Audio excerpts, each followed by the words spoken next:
right, we were supposed to talk about The Bachelor this week, but we're going to talk about the biggest story in sports. Not just sports entertainment, but sports in general.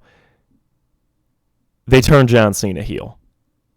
After all this time, they turned John Cena heel. And for those of you that aren't really that aware, I am a massive pro wrestling fan. It's something that comes up every once in a while on the show, but it is also kind of the thing I keep a little more to the chest. I mean, I'm pretty... if I have a thought, I pretty much just spew it out here. I mean, Genevieve's given me a hard time before and basically said that this is my equivalent to having a diary, and I wouldn't exactly disagree with that. But pro wrestling is something that I occasionally have talked about. We've done a couple episodes, I think maybe, 3 episodes ever that were pro wrestling focused. I don't even think I did like an episode talking about the WrestleMania last year, like purely. Like I mentioned it, maybe been like, hey, I want to talk about this, but looking through, I think there's only ever been one episode that was just purely pro wrestling, and it was when I had Dalton on, and we did if we were going to do a WWE versus AEW pay-per-view. And that was episode 23. So that was the last time we had a purely pro wrestling focused episode. And that was in March of 2022. So, long time ago. What would that have been? WrestleMania 38 time? Yeah, I'm at 38. Surprisingly okay, Mania. So just one of those I kind of keep more to myself for some reason. I don't really know why. It's just kind of the way I've always done it. But when WrestleMania season comes around, I feel the need to kind of get my thoughts off my chest. I don't know. I don't feel the need to like come in here weekly and be like, man, thought Raw was great, like I do with the NFL. I don't really know why that is. I guess to me, I feel like I don't know. I just the way of I don't know. I maybe it's something maybe subconsciously I just enjoy, kind of keeping it to myself and talking about it with my friends. I don't feel like, I don't know. Who knows? I do love the fantasy book in my head, though. I mean, I play a lot of Journey of Wrestling, and so, I really enjoy that. So who knows? But that's just kind of the way it is. Or for being honest, though, if we said, what do you watch the most? It's NFL 1, WWE 2, NBA 3, MLB 4. Like, that is genuinely what I watch the most. I watch a lot of WWE. Yeah. But like I talk about the NBA significantly more than I talk about WWE in this podcast, and that's just, I don't know, just the way it's always been. And maybe that'll change, but it's most likely going to stay that way. Regardless, this is a very, very long intro to the big news, and that's John Cena is a bad guy. The first time since, I'm pretty sure my whole lifetime, I mean, I think it's 2003 is when he turned face as the Doctor of Thugonomics, but we should check. I'm actually going to look and see when he exactly turned face. I'm just going to search his... during their feud, he was... okay, so around 2005, it looks like he's more of a face. I'm trying to think. He's feuding with... Well, Big Show's not really helpful because... Who knows exactly what Big Show was then? That's always the joke, right? Man, I wonder if the Marine streams anything. I've never seen the Marine. John Cena's early movie. Might have to look that up. But Doctor of Thugonomics ended in 2005, like at the end of 2005. So, the beginning of 2005. That's when Doctor of Thugonomics ended. So, but I mean, there was a period where Doctor of Thugonomics was getting cheered. Like, I know my WWE history. But regardless, for at least the first time in 20 years, basically, John Cena is a bad guy. Mr. Fruity Pebbles, the face that runs the place, whatever you want to call him, John Cena, the franchise, is a bad guy now. And I just think, first of all, there was so much intrigue going into this Elimination Chamber. It was funny because Royal Rumble happened. Obviously, I was decently happy with the Jey Uso win, or else I would have came on here and complained about it probably. I was cool with it. I felt like it seemed that Triple H was using the Rumble to promote a new talent, and it was kind of felt obvious that Cena would win the Rumble, so I'm glad they went in a different direction. Kind of made a more interesting story. He puts himself in the chamber. No one really bats an eye at that. He wins the chamber. And then obviously, I mean, I don't need to run you through it. I'm not here to recap what happened. John Cena turned heel, joined The Rock. And I just was very interested because I remember talking just days before the Elimination Chamber, like, who's going to turn? And I remember saying to friends of mine, I was like, okay, what I think will genuinely happen is I think Cody will decline the offer. Then at WrestleMania, he turns heel to beat John Cena. I thought John Cena would win the Chamber, Cody would decline Rock's offer, and then he would go into he'd be at WrestleMania, a la X7, Stone Cold Steve Austin, shaking the hand of Satan himself, a.k.a. Vince McMahon. Jim Ross was prophetic in that statement, if you think about it. But, turn evil at WrestleMania, because it's the biggest shock, right?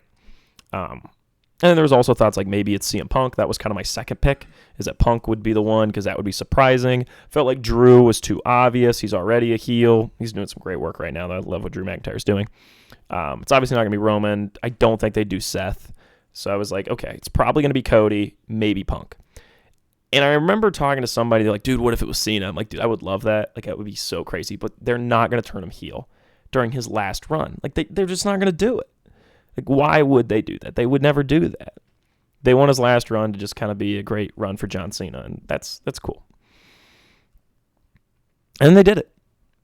And I really couldn't be happier because it shows an emphasis on doing something interesting, and it's a swerve in the proper sense, because that's the thing that makes me upset is people get on Triple H and they're like, oh, well, the booking's too predictable. Well, then he does something shocking, like the Jey Uso Rumble win, and everybody's like, what the hell? We didn't want that. And I guess I'm saying is if you want to swerve, when he makes a swerve, let it ride. Because there's a chance the Jey Uso Rumble thing doesn't work out. There's a chance he does a match with Gunther and it's bad. But I actually think Gunther is so damn good at wrestling that he's going to be able to get Jey Uso to make a good match at Mania. I really do. I think Gunther's going to nail it. I think will it be the best match on the card? Probably not. But will it be worthy of the world title? I think so. I really think Gunther is that talented. And I also think there's a chance. Everybody's acting like it's a foregone conclusion Jey Uso wins, and I agree. But there's going to be a moment in that match where they're going to make you doubt that Jey Uso can win it. And they're going to make you think maybe Gunther's going to win it. And I think that'll be a really fun moment. And I've really come around to liking that decision. I know some people are complaining, it's like, why couldn't that be LA Knight's spot? And I get that, but I like LA Knight a lot more than Jey Uso, and I really want to see LA Knight become a main event player and win a world title. But in the same sense, there's probably people that would have said the reverse if LA Knight would have won, and they're like, what about Jey Uso? So then there's that, right? You can't please everybody. But we used to go on a lot more in WWE, was you would get these swerves. They were just stupid, right? Like, somebody would turn, somebody would join a faction for no reason. And we used to have that a lot in, like, the late 2010s in WWE, and I know that's the era everybody dunks on. But it's true. Like, you would just have dumb shit happen. And that doesn't really happen anymore. Like, if there's a swerve, I think it is planned and it feels like for a reason. And this John Cena heel turn isn't just a swerve for the sake of a swerve. I think they're really interested in the story they're going to tell, and I couldn't be happier. And I just think that, it's a really neat choice. And it's funny because last week I was talking to a friend of mine, and I guess it would be 2 weeks ago. They were talking about The Rock, and I was just like, man, like, I'm excited for Mania because it's Mania, but, like, my expectations kind of went down just because, like, I don't think The Rock's going to get involved. And I really wanted The Rock to be involved. Like, full disclosure, I felt like The Rock was kind of overrated all time. I felt like, yeah, he's really good, but, like, Stone Cold to me was better. I thought that after Roman's run he recently had, Roman was better, just based off that, like, incredible Tribal Chief run. I felt like John Cena was better. Like, I was like, The Rock's really good, but he's not on, like, the Stone Cold John Cena level. And then The Rock came back and pissed me off so badly last January. But not at WrestleMania. Cody Rhodes saying that. And The Rock comes in. We're supposed to get Roman Rock, WrestleMania 40. Whether that was remember the plan was always to be Cody, coming back or not. I'm willing to bet for some reason they actually thought we were getting Roman Rock last year, and then they genuinely did change their mind. But maybe Triple H did play us all. Maybe this was, what happened last year was the plan the whole time. Regardless of the fact, The Rock's been doing the best work of his career since, the Attitude Era. Like, The Rock needs to be a heel, and this final boss character he's created, I want to watch on TV as much as possible. He is doing some of the best heel work in wrestling, period, not just in WWE. I just love what he's doing. And, not having him for this WrestleMania was just going to be disappointing because I felt like that's what we all wanted to see. One day later, it was announced he was going to be on SmackDown. And then we get the whole Cody, I want your soul, all that. And all of a sudden, the intrigue's there. And all of a sudden, we're excited for WrestleMania. And Triple H did the biggest swerve possible in turning John Cena heel. And now we're in a spot where I think last year's WrestleMania is one of the best Manias of all time. I think 39 is also in that conversation. And I think 41 is building to a point where it might be as good as last year. Now, last year's main event was something very special, right? Not only was it a good match, it was overbooked in the best way possible at the end, and it felt like an epic culmination of 40 years of WWE. I think this one could be as good. I really do. You're looking at this card. Tiffany Stratton, Charlotte Flair right now is probably the least interesting match on the board. That's still going to be a good match. I hope Tiffany retains.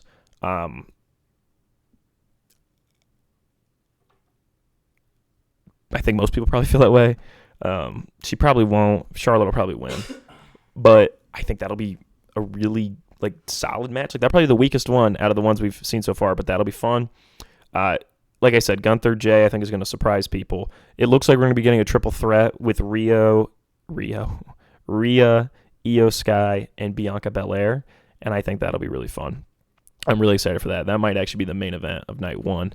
To be honest, it's a really good match. I feel like Bianca has to win that. She's undefeated at WrestleMania. It's got to be Bianca. I wonder how Liv Morgan gets on the card because she deserves to be on the WrestleMania card. How are we going to get her on the card? That's what I want to know. But, and then obviously Cody Rhodes, John Cena. Those are all the world title matches are set, and I feel like every single one of those is pretty interesting. And then you look over at what's going to be non-world title wise. It's unclear what's going to be going on with Intercontinental, US, or the tags. But the big thing for me is we're pretty much guaranteed to get Seth Roman or Seth Roman Punk, one of those two. And either way, I'm happy with that. And Triple H said there's more twists and turns to come. My only question is The Rock not going to wrestle at WrestleMania this year? Because I do think there's a window here to have Punk wrestle Rock. The problem is I feel like Punk has to go over then, and I think they're probably saving Rock losing a match until Roman at next year's WrestleMania. Feel like that's probably what's going to happen. But I'm really excited for what they're doing with the WrestleMania card. I really think it's going to be a special Mania. But back to the John Cena heel turn thing, right? To me, it just shows an utter faith in Cody Rhodes as the face of the company. Because you look at it last year, the fans erupted, wanted Cody to main event WrestleMania. He beats Roman. That officially making him the guy, right? And then a year comes by, we're starting to get chatter. Maybe they're going to turn him heel. You can see Triple H teasing us with it, with the way he, took out KO at the Royal Rumble match. It was kind of heelish from Cody. And as a Cody diehard, I got Cody Rhodes American Nightmare underwear. I love Cody Rhodes, but even I was like, okay, maybe they are going to turn him heel. You know what? I'm here for it. I get it. I get the hype. And then John Cena turns heel. And I think it just shows an utter faith because if I would have told you, in 2015, hey, it's 10 years from now, John Cena and The Rock are a heel team, and they both had to turn because Stardust is too popular. That's just an insane statement. An insane statement. It's like a universe mode on WWE 2K gone wrong. It's just absurd. But that's where we're at. And that's really impressive from Cody Rhodes' perspective. I don't think John Cena would feel comfortable turning heel if he didn't feel like there was a guy to carry on being the John Cena for the new generation, the guy who's going to go do the Make-A-Wishes, the guy who's going to be in the Fruity Pebbles boxes, the guy that does all the PR for WWE. They need that guy, and Cody wants to be that guy. And I, give him a lot of credit in that, and I just think it's crazy when you think back when he met with Vince McMahon right before he left, and he's like, I want to be one of the top guys, and Vince is like, I don't see a spot for you. He bet on himself. He left the company. He starts AEW. He leaves AEW. He comes back. I remember when he won at WrestleMania 38, people were like, wow, this is crazy. I can't believe Cody Rhodes is in the company. But, after a little bit, they'll push him down the card because he's not one of WWE's guys. Like he did leave them, and he, frequently mocked Triple H and WWE. They're not going to, treat him properly. They're going to push him down the card. And they didn't. He was the one to beat Roman Reigns. Now, granted, maybe they were going to, and that's what happened last year with The Rock. But regardless, The Rock and John Cena are both heels. The Rock is doing some of the best work of his career. I can't wait to see heel Cena because Cody Rhodes is that good as babyface. And I think it's super impressive from Cody. It's like a crazy story in my mind. From in 10 years, going from being Stardust and leaving the company to now you're the reason John Cena and The Rock are heels. I think that's absurd to me. The phrase he always says, the undesirable to undeniable, is very accurate. It's very, very cool to me. And I just give Triple H a lot of credit where he's made it so I feel like every single year that WrestleMania feels like the biggest deal possible. Because in a real sporting event like the World Series, like the NBA Finals, like the Super Bowl, there's obviously one or two matchups every year that would just be so box office, so money, and you want to see them. And you don't always get those, right? You don't always get the most money. I feel like Lions-Chiefs this year would have been the best possible outcome. I think most people would agree with that. Or Bills-Lions. One of those two. Oh, Bills-Lions. Goodness, they're both AFC. I wasn't thinking. Wow. Oh, no, they're not. What am I doing? Yeah, Bills-Lions. That was possible. I picked that. What am I thinking? Goodness. We're 1 month removed, and I'm already losing touch. But Bills-Lions or Chiefs-Lions would be the two, right? I know the Eagles fans are upset with me when I say that, but I'm saying the Lions just have a lot of national pull. That was America's team, right? And the Bills are also like that, whereas the Chiefs are the ultimate villain. So you want to see, Then you look over at, the MLB. They got their money matchup, Dodgers-Yankees, but, that's the money matchup for people that don't like baseball, right? MLB fans are kind of like, crap. And then you go to the NBA, this year, the most money matchup would be Celtics-Lakers. And you can already see ESPN licking their chops at the possibility of that, right? And pro wrestling, you get to do that every time. If there's a money matchup, you can make it happen. And Triple H has shown these last couple Manias he's in touch with what we want to see and also surprising us in a new way. He's able to give us what we want in a way we didn't realize we wanted, if that makes sense. And I just got to give him his credit because he makes WrestleMania feel like a massive deal every time. We went through periods where WrestleMania 37 has a great main event. I really like WrestleMania 37. I think it's a good Mania. Night 1 main event is Bianca beating Sasha Banks. Night 2 main event is Roman Reigns pinning both Edge and Daniel Bryan. It's a good Mania. The level of hype around that triple threat is nowhere near what we had for Cody Roman and nowhere near what we have for this year for Cody Cena. Now, I think some people would say, oh, well, he's relying on part-timers. Well, here's the thing. Right now, yeah, he is using Rock and Cena to make Mania feel like a bigger deal. But at WrestleMania, 44, 45, 46, down the line in a couple years, he's not going to have those guys anymore. And you know who's going to be making it feel like a big deal then? Cody, Roman, Gunther, these current stars. They're going to be a little bit older, and they're going to be elevating the younger stars, like an Austin Theory maybe, or an Obafemi. And they're going to be making it feel like a big deal. And so he's finding ways, I feel like every year now I just have faith that WrestleMania is going to feel like a massive deal every time and that, kind of anything can happen working up to WrestleMania. And that's the way, you look back at those Attitude Era Manias, you used to have it.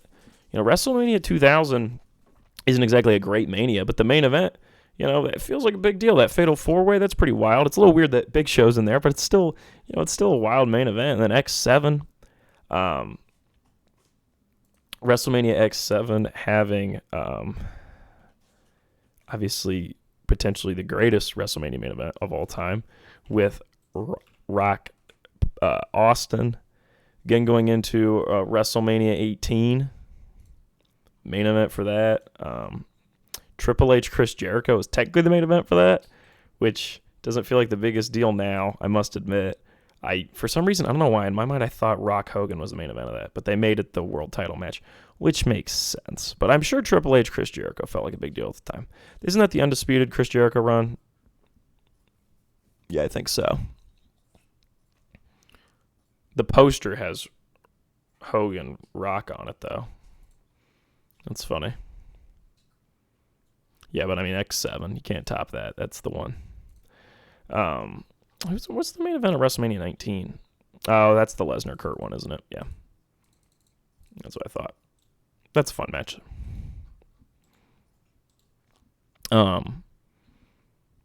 They feel like big deals, and I think, I don't know, I feel like we kind of lost that for a period. Like, Brock, Roman, for, the 55th time, didn't feel like as big of a deal at WrestleMania 34.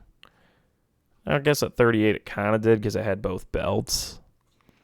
But, like, I think we've just moved into I don't think this is a brief period of the WrestleMania just feeling like the biggest deal possible. I don't think so. I think we are going to be able to continue with this momentum even without The Rock and Cena. But here's the thing. I think they're setting us up for John Cena to win at WrestleMania 41. I think heel Cena will win. Is The Rock going to form a group, like a faction? I wouldn't bet against it. WWE loves their factions. I mean, they love it. And I don't blame them. It makes for some fun stories. People are pointing out that LA Knight holds up 2, and The Rock held up 2. Maybe he's going to get LA Knight to turn and join them. That would be fun. I love LA Knight. Hopefully that would be good for him, get him around Cena and Rock. I mean, I feel like that'd have to be a benefit for him. Right? I'm not sure about the faction piece, but I think Cena is going to win. And I think he'll probably hold it for a year. And people were like, oh, well, he said he's going to retire at the end of the year. Well, now that he's heel, I feel like all bets are off. Now that he's heel, I feel like, maybe WrestleMania 42 is his last Mania. Maybe because he's lying, right? Like, isn't that in the cards now? That he was lying because now that he's a heel, he could have lied to us? It feels weird if John Cena's last match, period, wasn't a Mania. It feels like he should retire at Mania. So Mania 42, potentially his retirement. People were like, okay, when does he turn face again? Maybe it could literally be in his last match. Like, he's fighting it, and it kind of, halfway through it, he turns good. Is that possible? That'd be hard to book. I understand that, but maybe that's what we're doing. Year-long title reign for John Cena? I'd be fine with that. It just feels weird if, his last match was just, a December pay-per-view. It's his own pay-per-view. Maybe that is what we're doing. Either way, I'm really excited for the ride. My only thing is, I feel like people need to mentally prepare themselves for him to be a part-time champ, because there's no easier way to get John Cena booed than by having him be a heel that shows up part-time. Because being an absent champ will get you booed. And I feel like that's what we're going to be doing. They're going to... Now, granted, he's probably got things to do anyway. But even if he doesn't, I feel like they're just going to keep him off TV sometimes just to make his people don't like him. Because people will be mad about the fact that the WWE Undisputed Champion isn't around. And I don't really blame them. So, I think that's what they're going to do. I do think he'll be on TV once every 2 to 3 weeks, essentially. He'll show on and off. And I mean, I'm fine with that. I get it. I think it's a way to get people to boo him, essentially. And it will work. I mean, I will be annoyed by the fact he's not around. I'm not going to enjoy that. I mean, I'll be annoyed. I want him to be on TV every week, but that'll be the way they play that, right? Cena's an absent champ now, right? I feel like that's got to be the way you play that. But yeah, I cannot wait for WrestleMania 41. We are about... Oh, man, isn't it late this year, though? I think it's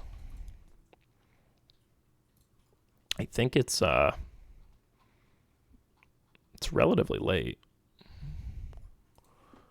Let me look it up. Yeah, I think WrestleMania is later than usual. Because last year it was April 6th and 7th. This year it's April 19th through 20th. I mean, we used to be doing it in March. Yeah. So we got about 6 weeks till WrestleMania. So, whew.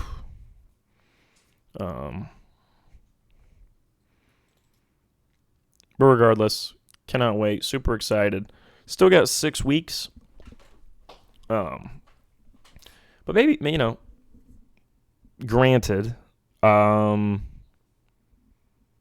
maybe they are going to play off the fact that it's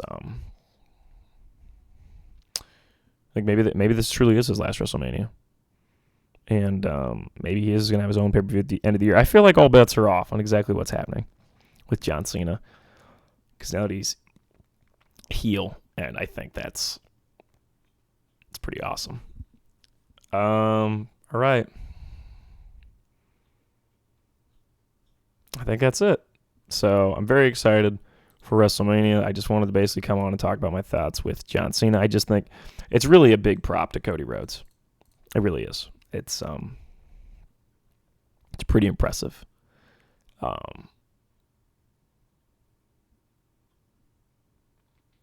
That he is the recent John Cena and the Rocker heel. So yeah, can't wait for WrestleMania. Very excited. Hopefully you're excited. And if you knew nothing about it and you listened to this, that was quite kind. And I hope some of it made sense. But also the gear thing, right?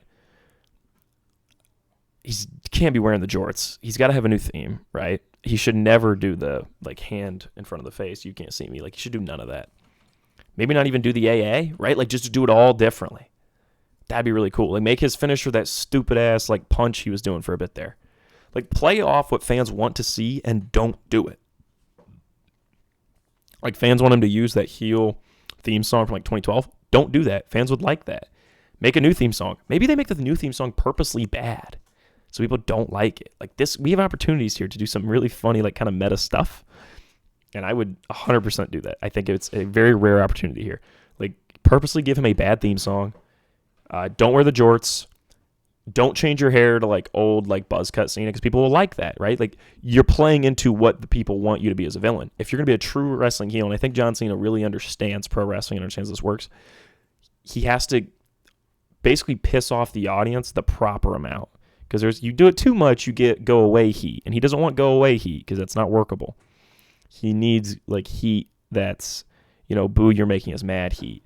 And you can kind of play off what people want to see a little bit, but you can't do it too much before they just purposely, they screw you. But I think he's got enough rapport with the audience from so much time in the company that he can kind of play off of it and do something really special here, and that's what I want to see. So, all right, that is it from me. I know we're supposed to do The Bachelor this week, and then we talked about doing Severance. I think we'll just do The Bachelor next week, and I don't know if we'll do one on Severance. I think we might be cutting that one. That one might be cut from the specialty pods. Might not be doing an episode on Severance now. Still love Severance, and if you haven't seen it, you need to watch it, but I don't know if we're going to do its own episode now. And I actually think that's not going to happen at this point. Because, they turned John Cena heel. I had to record a pod on it, man. Come on. This is insane.